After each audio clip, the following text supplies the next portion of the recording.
우리가 의지하고 의존할 것은 말씀이신 예수밖에 없다는 것을 아침에 다시 한번 확증하게 하시고 확인하게 하여 주옵소서. 예수님의 이름으로 기도합니다. 네, 노아의 이야기가 나오죠. 믿음으로 노아는, 그러니까 노아도 스스로 뭘 잘한 게 아니라 믿음에 의해 끌려다닌 사람이 노아다라는 이제 그런 말입니다.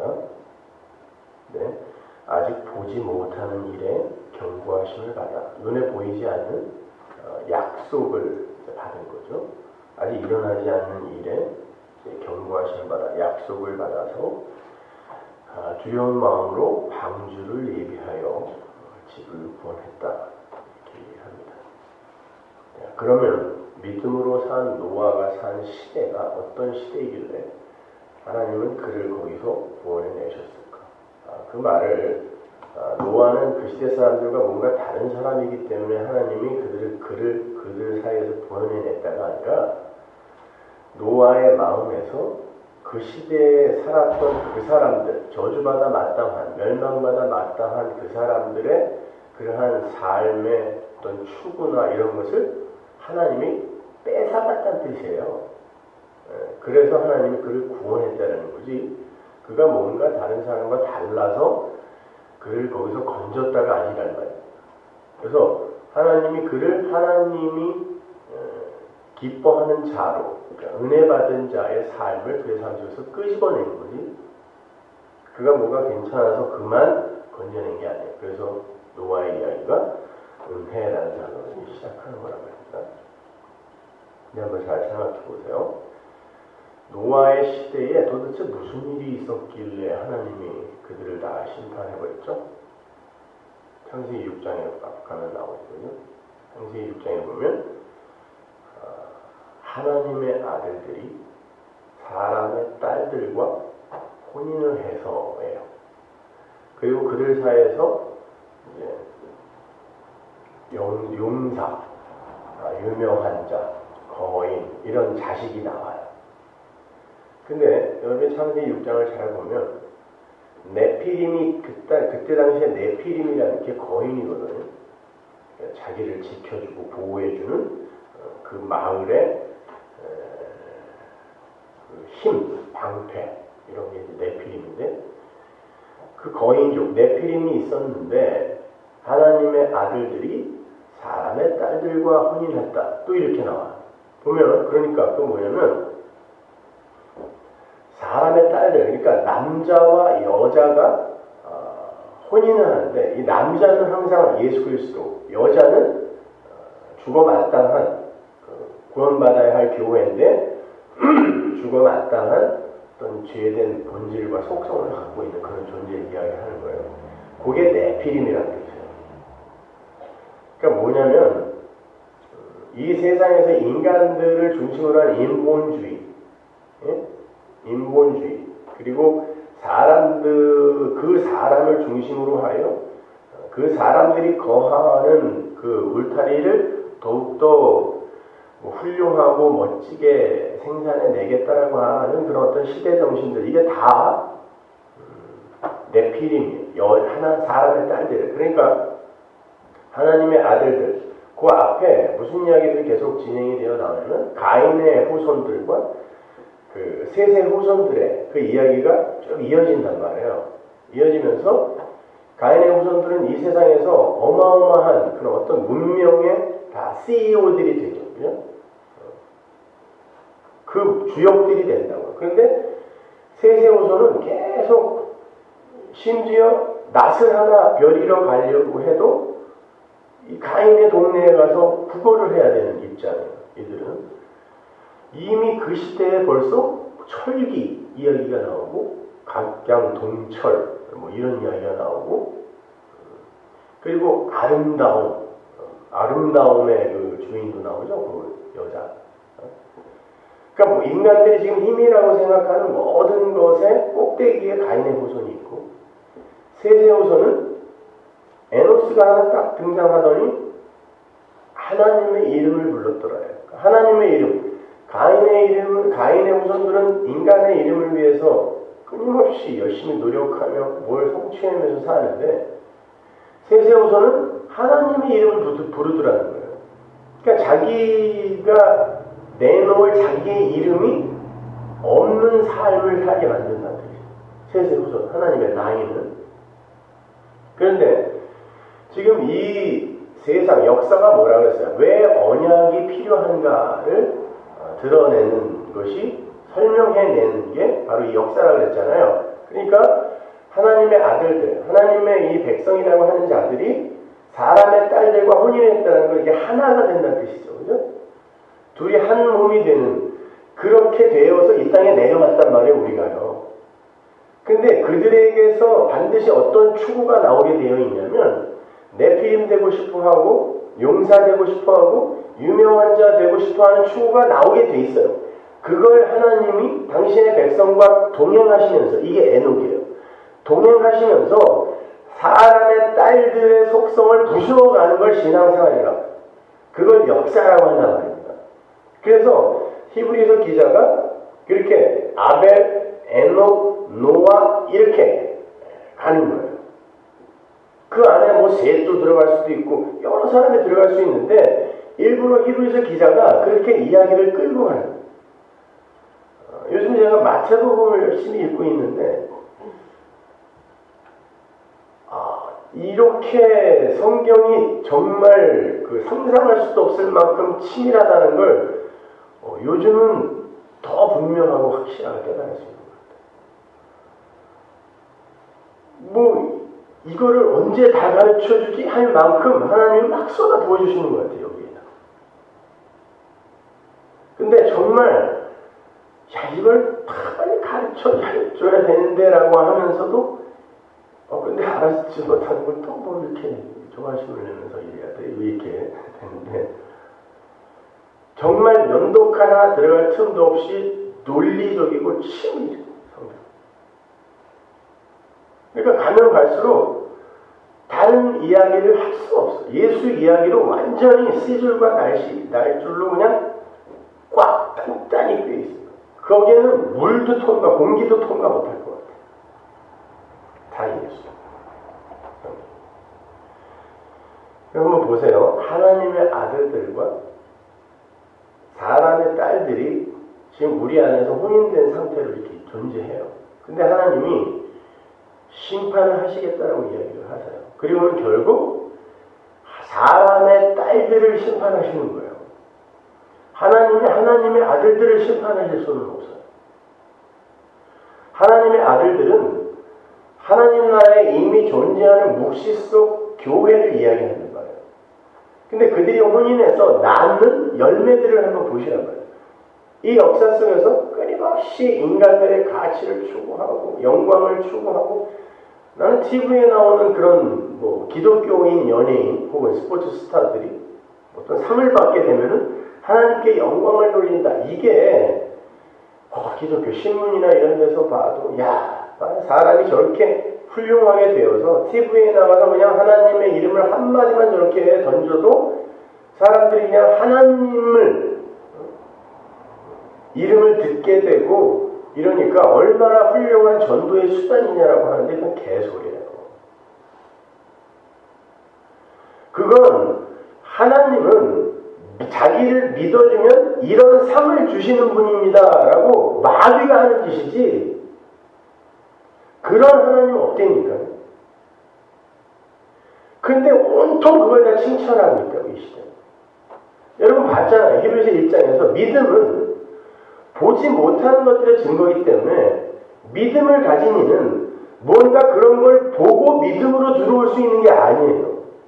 그러니까 고지론의 맹점이 뭐냐면 그렇게 뭔가를 보여주려는 거예요. 그러면 믿음이 어디서 발휘가 되냐고요.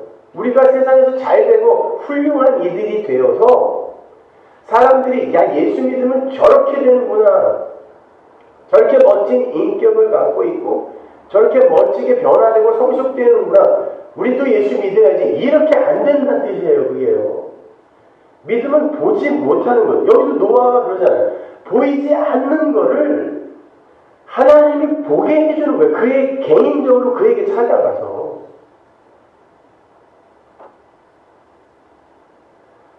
아니 여러분이 그렇게 훌륭한 사람이 되고 가진 재산 다 내어놓으면서 세상을 구제하고 훌륭한 인격과 도덕적인 윤리적인 사람은 이런 사람이다 라는 걸 세상에 보여줄 그런 상태가 되면 아니 세상이 도대체 왜 여러분을 미워하겠냐고요.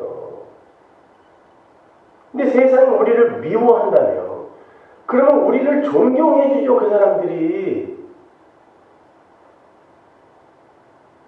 그러니까 기독교의 목적지는 그런 게 아니에요. 그렇게 살고 안 살고가 중요한 게 아니라 이왕이면 그렇게 사시라고요. 그런데 그렇게 살고 안 살고가 중요한 게 아니라 오히려 예수 믿었는데 전혀 변화도 없는 것 같고 예수 믿었는데 뭐 대단하게 세상에서 얻어내는 것도 없어요. 그럼에도 불구하고 그 주변에 어떤 이가 예수를 믿게 되었다면 그건 믿음에 의해 믿게 된 거잖아요. 뭐가 보여서 믿은 게 아니라 근데 우리는 자꾸 뭘 보여서 내가 도구가 되겠다고 하는 거예요. 하나님은 보이는 것으로 일을 하지 않겠다고 하는데 그래서 믿음인데 그러면 보세요. 만약에 노아의 시절에 너희의 이제 인생이 120년이 될 것이다 라고 한 건 노아가 480세 때 그 계시가 내려왔다는 뜻이에요. 600세 때 홍수가 일어났으니까 120년간의 시간을 줄 거다라는 뜻이에요. 인생들이 뭐 120살로 이제 끊겨질 거다. 그게 아니라 뭐 비타민 C의 유용성을 이야기하는 그 무슨 박사가 그 사람이 뭐 인간의 나이가 120세기 때 비타민 C 열심히 먹고 120살까지 산다면 열심히 드시고 사세요. 120살까지 뭐 하실 건지 모르겠지만 하여튼 그게 아니라 내가 120년 동안 시간을 줄 거라는 거예요. 역사에. 그런데 그동안에 누가 믿겠느냐. 왜?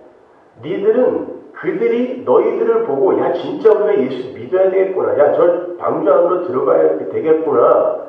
이렇게 안 만들겠다는 뜻이에요.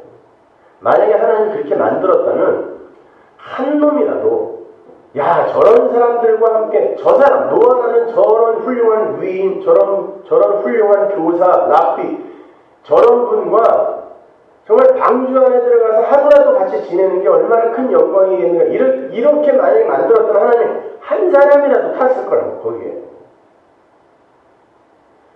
근데 이거는 세상으로부터 멸시와 천대와 조롱과 몽함과 누명 도대체 하나님이 언제 오냐. 이게 베드로서에서 나오는 이야기가 바로 노아가 받았던 모함이며 조롱이며 이런 거였다고요. 근데 하나님이 그냥 그렇게 놔뒀어요. 저는 바보들 도대체 120년 동안 산꼭대기에다가 몸짓하는 거야. 여러분 그건 에녹 때도 마찬가지였지만 노아에게 계시가 떨어진 날부터 노아는 세상에서 죽은 거예요. 바보 되는 거예요. 그날부터. 믿음이라는 게 들어오더니 이 세상에서 바보로 혹은 다른 나라로 이게 에녹이잖아요. 그냥 끌고 가는 거예요. 우리 안에 있는 하나님의 딸들은 계속 여기가 좋사오니라고 하는데 내 안에 들어온 믿음이 아니라고 그 여자를 딸을 자꾸 죽여가는 거예요. 이게 심판. 그래서 에녹의 이야기나 아니면 이 노아의 이야기나 이런 것이 신약에서 인용될 때 항상 심판이 등장합니다. 그들이 심판을 전했다. 심판을 전했다라는 건 그들이 심판을 살았다는 뜻이에요.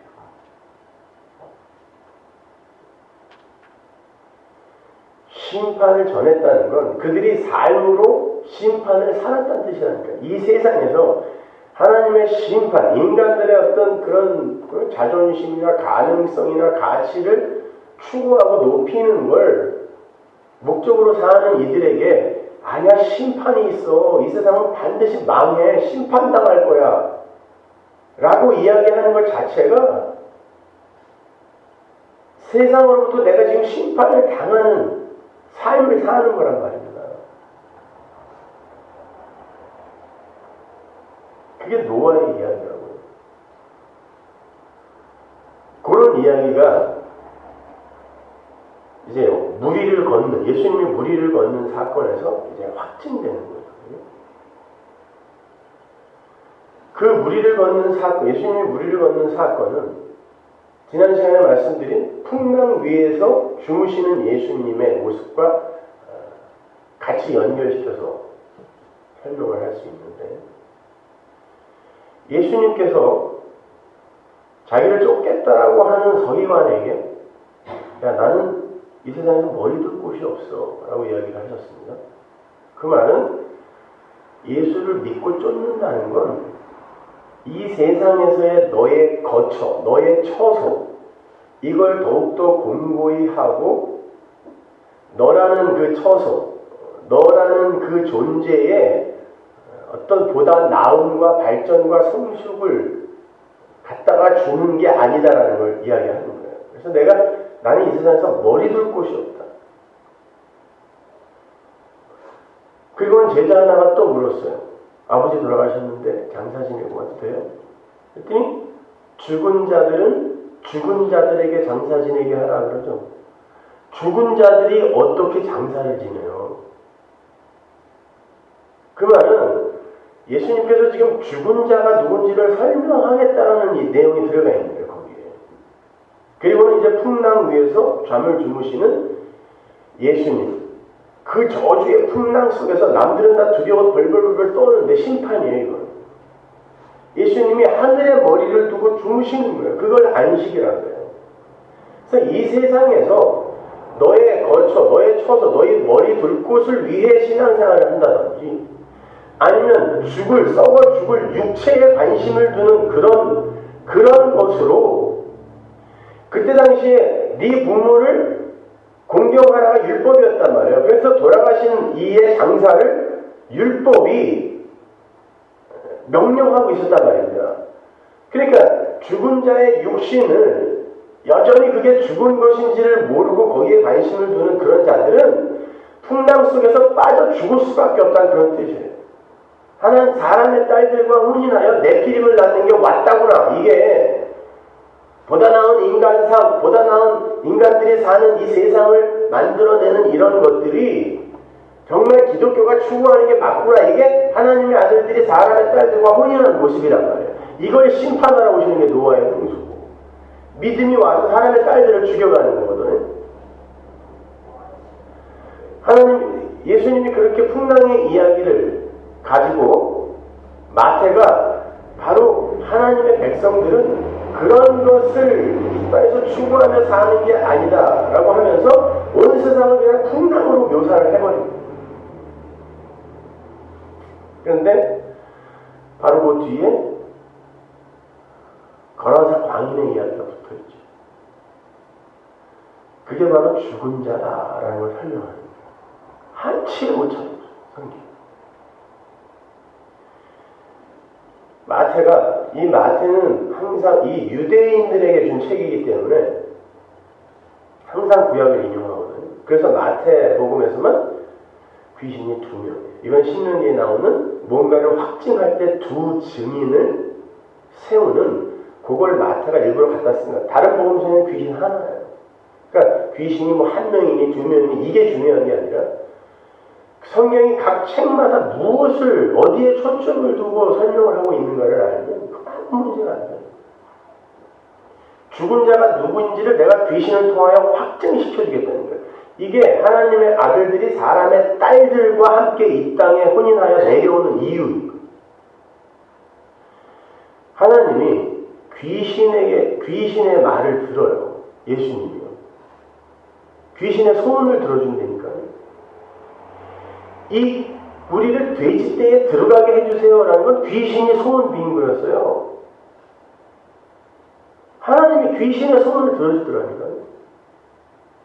귀신이 뭐라고 그러냐면 예수님이 오시자마자 왜 우리를 불편하게 하려고 여기에 이렇게 일찍 오셨습니까? 그래요. 그러니까 예수님을 맞닥뜨렸을 때 나의 유익과 나의 평안을 먼저 챙기는 게 귀신이다를 보여주는 거예요. 그게 죽은 자다를 보여주는 거예요.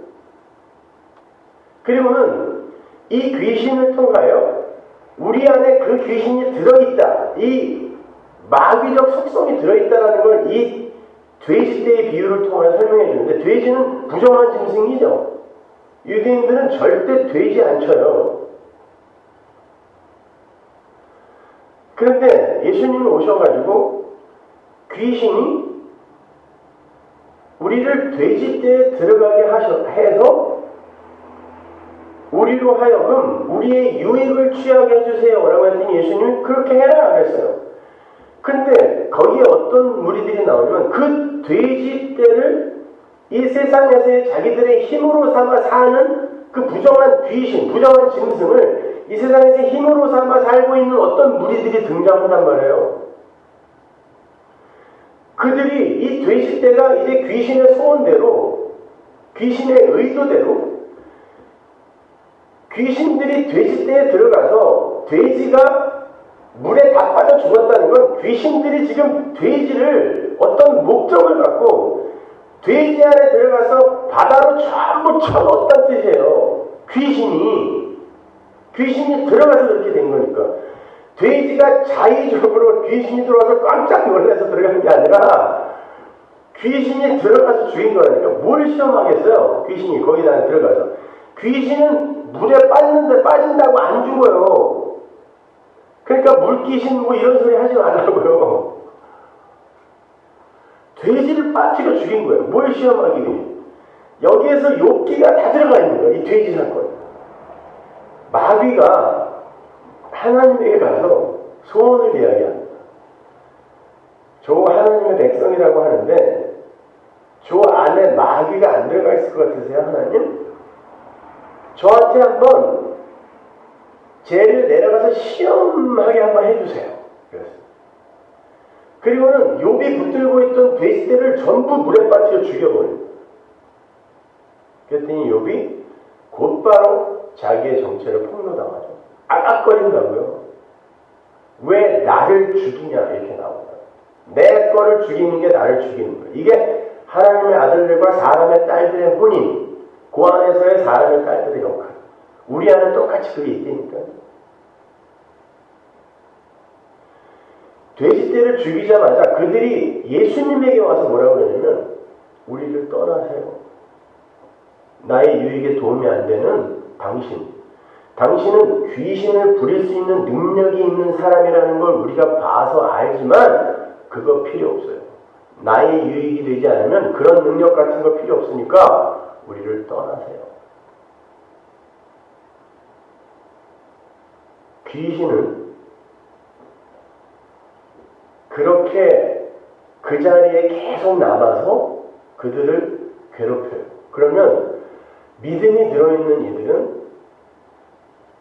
예수님 계속 남아서 저 돼지떼가 이제 다 죽었으니까 그 귀신이 이제 어디로 들어올지 모르겠는데 이 디몬 포제션이라는 이 세상을 이야기하는 거예요. 예수님이 그렇게 귀신을 명할 수 있는 능력이 있는 분이니까 저 좀 구해주세요. 이리로 가야 돼요. 그래서 성도의 삶에 환난이 임하요. 성도의 삶에 환난이 임하면 금방 성도들은 아깝거린다는 거예요. 우리는 이미 구원을 받았다며요. 구원을 받았으면 우리의 삶에 일어나는 그 어떤 일도 우리에게는 그냥 스쳐 지나가는 꿈 같은 거란 말이에요. 근데 눈에 보이는 것들이 내 앞에서 사라지고 그리고 눈에 보이는 어떤 공격들이 나에게 임하면 우리는 예수고 나발이고 다 잃어버려요. 그 고통 바라보고. 그리고는 어떻게 해서든지 내가 얼마나 괜찮은 존재이며 얼마나 성숙된 사람인지를 증명하려고 해요.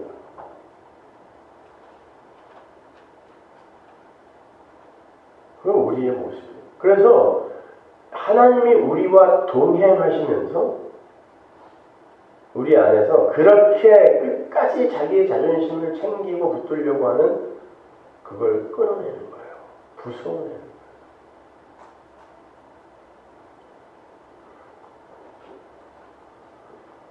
절대로 여러분을 이 세상에서 존경받을 만한 그리고 뭐 예수를 믿으면 저렇게 큰 유익을 얻는구나 라는 그런 자리에 하나님이 올리지 않아요. 그렇게 해서 복음이 전파될 거라고 생각하는 거예요. 하나님께서 우리에게 처음 인간을 만들면서 생육하고 번성하라라고 명령했잖아요. 그건 우리 보고 애 많이 낳아서 이 땅을 가득 채워라라는 말이 아니에요. 생육과 번성이라는 그 일은 예수 안에서 일어나는 거예요. 번성이라는 것은 완료라는 뜻이고 생육이라는 것은 탄생한다는 뜻인데 내가 너희를 생육시키고 번성, 완료시켜낼 것이다라는 약속이에요. 그 약속이 하나님의 아들 안에서 이루어지는 거예요.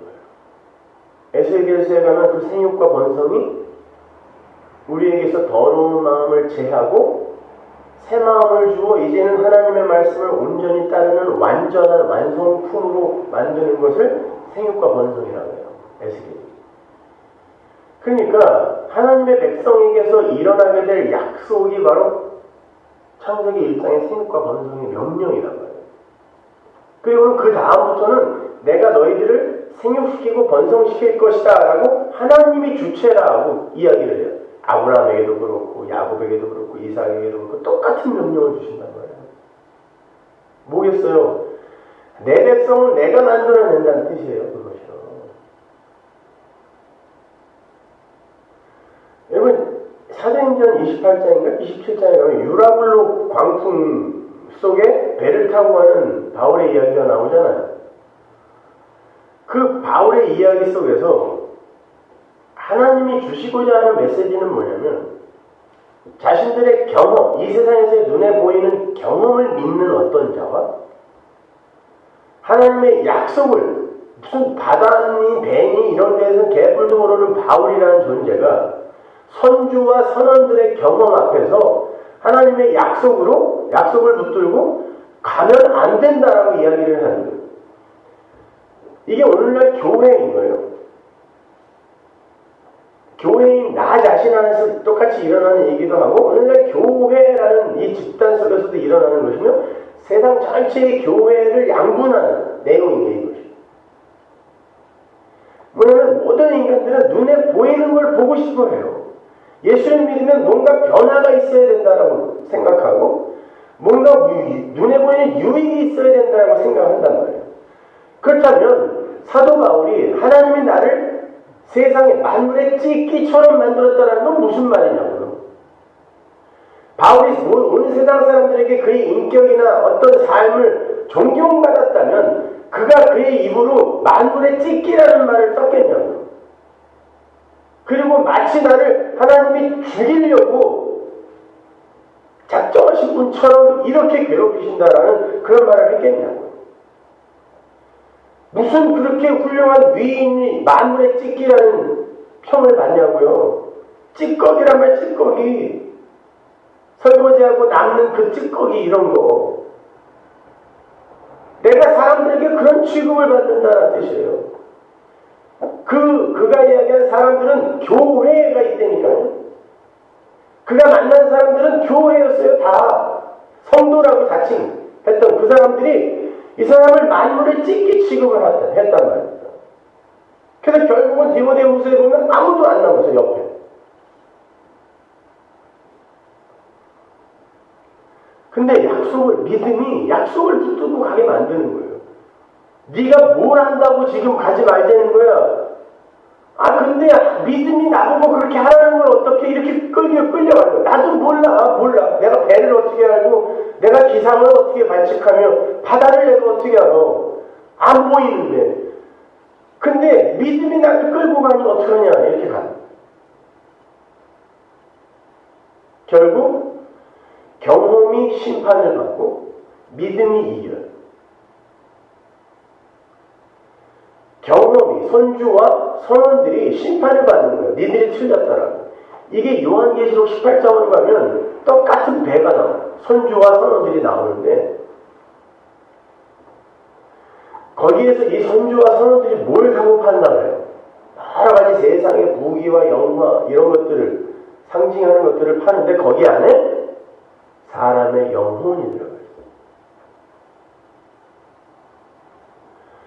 사람의 영혼이 사고 팔려지는 곳은 교회예요.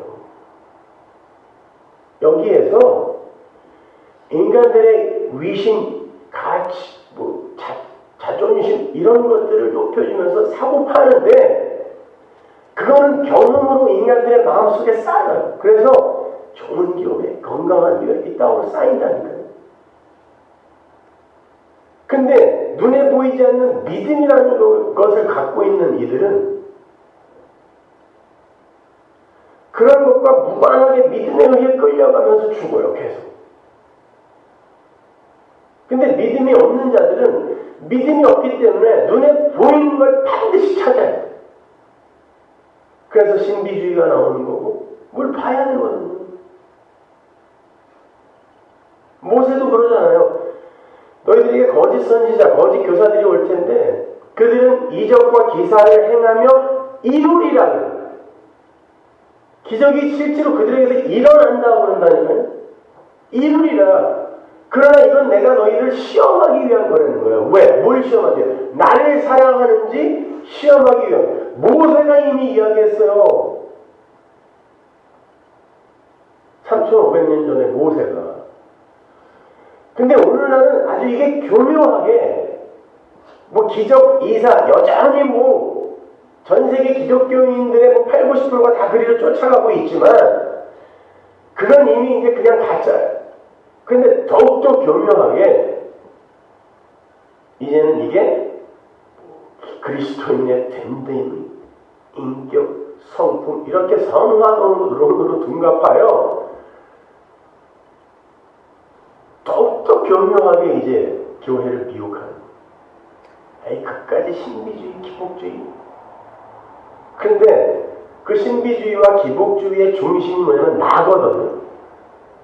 요 나가 성화주의 안으로 그대로 들어와서 상받을 만한 나로 또다시 돌아가. 그러니까 정말 믿음이 없는 이들은 아무리 이야기를 해도 못하는 거예요. 저는 지난주에 우리 교회 교인들이 설교 시간에 그렇게 많이 자는지 처음 봤어요. 저는 웬만하면 이렇게 회중을 잘 안 보고, 왜냐면 눈을 마주치면 화가 나갖고. 근데 지난주에는 똑똑히 보면서 설교를 했더니 2층에는 반 이상이 자꾸만요. 아래층에도 저 뒤쪽에 웬만한 이들은 핸드폰으로 장난치지 않으면 눈 감고 있어요. 나는 깜짝 놀랐어요. 성화하게 나는 그동안에 장로 몇이나 자는 줄 알았지 난 교인들이 이렇게 안 듣고 있는 줄 몰랐어요. 말씀에 관심이 없는 거예요. 성경에 관심이 없는 거예요. 하나님의 말씀은 어제 제가 그런 황홀경에 빠진 적이 있어요. 말씀을 듣다가 말씀을 이렇게 공부하다가 마태복음을 처음부터 끝까지 한 2번을 읽었어요. 2번을 읽으면서 그냥 중간에 내가 어떤 토시 하나 끼워넣을 틈이 없이 마태가 성령이 쓰신 거죠. 마태가 논리를 정말 기가 막히게 끌고 간다라는 게 그냥 이게 한눈에 보여요. 그러고 나니까 야, 도대체 어떻게 이렇게 성경이 일관성 있게 예수를 설명하고 있지? 그리고 어떻게 우리를 이렇게 잘 알고 있지? 우리라는 존재가 그 복음 앞에서 어떻게 반응할 거라는 걸 어떻게 이렇게 하나님이 명쾌하게 설명을 해놨을까? 너무너무 감동을 받고 그리고 앉아가고 제가 예전에 그럴 때마다 크리스토퍼슨이라는 그 노래 못하는 가수가 하나 있어요. 옛날 가수인데 그분이 불렀던 Why Me라는 노래가 있어요. 본인이 자기의 신앙 고백을 한 거예요. 그런데 왜 그랬는지 모르지만 하여튼 인기도 있었어요. 그 노래가. 근데 그 내용이 전부 그거거든요. 하나님, 저는 예수 믿고 났더니 제가 어떤 사람인지 이렇게 알게 되었어요. 그런데 하나님 도대체 why me? 나를 왜 택한 거예요? 이게 이 고백이거든요.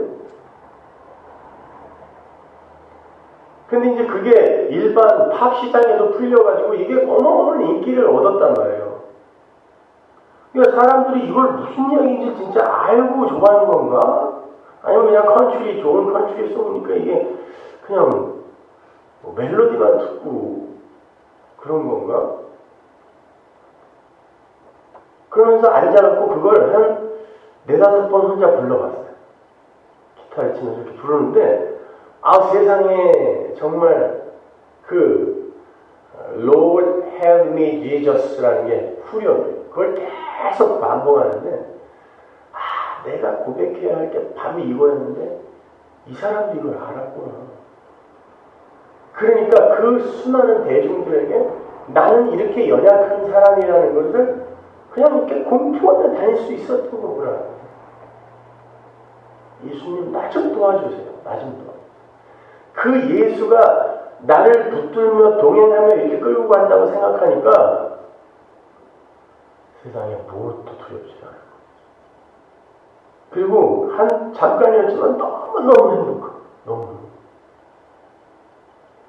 내가 그런 과정을 통과하면서 하나님 나 좀 도와주세요 라고 한 이런 고백을 이렇게 우리의 믿음의 동지들과 함께 내가 이렇게 할 수 있는 이 자리로 하나님이 나를 끌고 와주셨다는 것에 대해서 아니 다른 게 하나도 필요 없어요. 그냥 그동안 내가 알았던 뭐 성경 지식이니 뭐니 이런 거 이번 주에 뭐 아벨과 뭐 가인의 이야기를 하기 위해 창세기를 더 이렇게 깊이 좀 연구하다 보니까 안 보이는 게 보이기 시작하는데 여러분에게 얘기해 주고 싶은 게 그 안에서도 너무 많아요. 야, 이 창세기식을 다시 써야 되나 이럴 정도.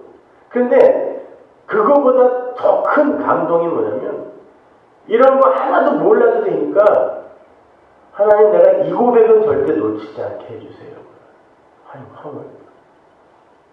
예수님 나 도와주지 않으면 큰일 나는 존재입니다. 저는. 그러니까 어디 가서 무엇을 하나님이 하라고 해도 할 수 있겠더라. 뭐가 걱정이에요?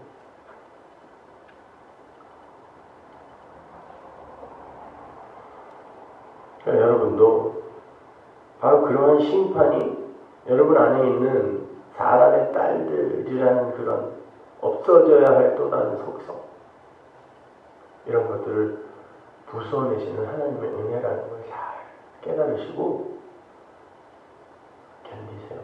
사세요. 그냥 하나님이 이끄는 대로 그냥 내가 내 닻을 어디다가 확 꽂아버리면 하나님이 나를 움직여낼 수가 없어요. 닻을 들어 올리는 거 그건 하나님이 해주셨으니 그리고 노도 놔버리는 이게 바보죠. 그래야 하나님이 끌고 가요. 내가 노를 잡고 있는 이상 내가 원치 않는 방향으로 하나님이 나를 이끌 때 자꾸 내가 브레이크 걸게 돼 있어. 그래서 저도 그냥 let it go 하고 제 삶을 더 놓기를 해버렸어요. 하나님이 어디로 옮기시던 그 하나님의 인도하심을 따라가기로. 여러분이 그 삶을 사나요? 어떤 공식도 없고 우리의 뜻과 계획과 비전 이런 거 정말 하나님 그것들을 일 안 하는 보셔서 아시잖아요. 우리 교회가 어떤 역할과 분명히 어떤 기능을 이 역사 속에서 할 거라 우리 얼마나 많이 우리 스스로 추측하고 얼마나 우리의 다짐으로 그것을 사용하고 했습니까? 이 교회가 그렇게 쓰이던가요? 아니요, 하나님은 하나님의 일을 하죠. 어떤 교회는 그냥 거기에서 당신의 백성만 몇 명 구하는 거예요. 그리고 당신의 종을 또 딴 데로 옮기셨어요, 하나님. 그리고 거기서 또 맞아 죽게 하면서 몇 명 건지고 또 버렸어요. 그리고 결국 로마의 어느 이름물을 감옥에서 쓸쓸히 죽게 하더라고요. 어디서 죽었는지도 몰라. 못에 그의 시체가 어디 있는지도 몰라. 성도의 인생은 이 세상에서 그렇게 시체도 못 찾는 그런 지리멸렬의 자리로 가게 되어 있어요. 세상에서 여러분의 어떤 인격이나 아니면 여러분의 소유라든지 이런 걸 여러분을 신앙을 통하여 그런 것들을 증명하며 살 수 있을 거라고 착각하지 마. 여러분은 예수만 꼭 붙듭니다. 그러면 그렇게 생육하고 번성하면 하나님께서 그 사람을 통하여 또 다른 일을 생육시키고 번성시키고 낫게 하시고 만들게 하신다.